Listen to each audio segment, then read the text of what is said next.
অবশেষে সব জল্পনা কল্পনার অবসান ঘটিয়ে ইউক্রেনের বিরল খনিজ সম্পদ ব্যবহারের চুক্তি করল যুক্তরাষ্ট্র। বুধবার ওয়াশিংটন ডিসিতে দুই দেশের মধ্যে এ চুক্তি স্বাক্ষরিত হয়। এর মাধ্যমে কিয়েভের মূল্যবান বিরল খনিজ সম্পদে মুক্ত প্রবেশাধিকার পেল যুক্তরাষ্ট্র। পাশাপাশি চুক্তির অর্থ যুদ্ধবিধ্বস্ত দেশটির পুনর্গঠনে তহবিলে যোগ করা হবে বলে জানিয়েছে দুই দেশ। চুক্তির বিষয়টি নিশ্চিত করেন যুক্তরাষ্ট্রের অর্থমন্ত্রী স্কট বেসেন্ট।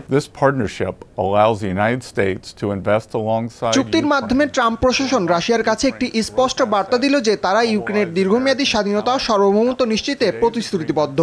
আমি স্পষ্ট বলতে চাই, রাশিয়ার যুদ্ধচেষ্টায় অর্থ বা অন্যান্য সহায়তা দানকারী কোনো রাষ্ট্র বা ব্যক্তিকে ইউক্রেনের পুনর্গঠন থেকে উপকৃত হতে দেওয়া হবে না।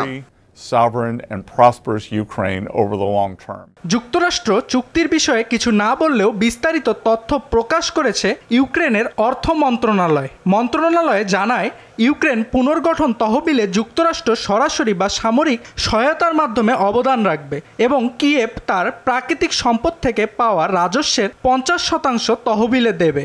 মন্ত্রণালয় আরও জানায়, তহবিলের সম্পূর্ণ অর্থ প্রথম 10 বছর শুধু ইউক্রেনে বিনিয়োগ করা হবে। এরপর লাভ দুই দেশের মধ্যে বন্টন করা হবে। তহবিলে দুই পক্ষের সমান সিদ্ধান্ত গ্রহণের ক্ষমতা থাকবে বলেও জানায় ইউক্রেনীয় প্রশাসন।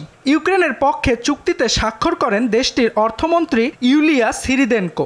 এ চুক্তি তার দেশের প্রতি যুক্তরাষ্ট্রের টেকসই শান্তির প্রতিশ্রুতি এবং বৈশ্বিক নিরাপত্তায় ইউক্রেনের অবদানের স্বীকৃতি বলে মন্তব্য করেন তিনি।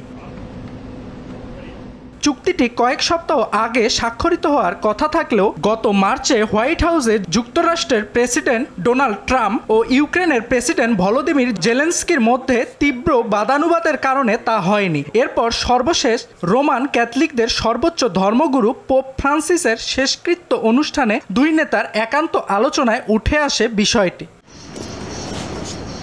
অর্ণব প্রসাদ, RTV।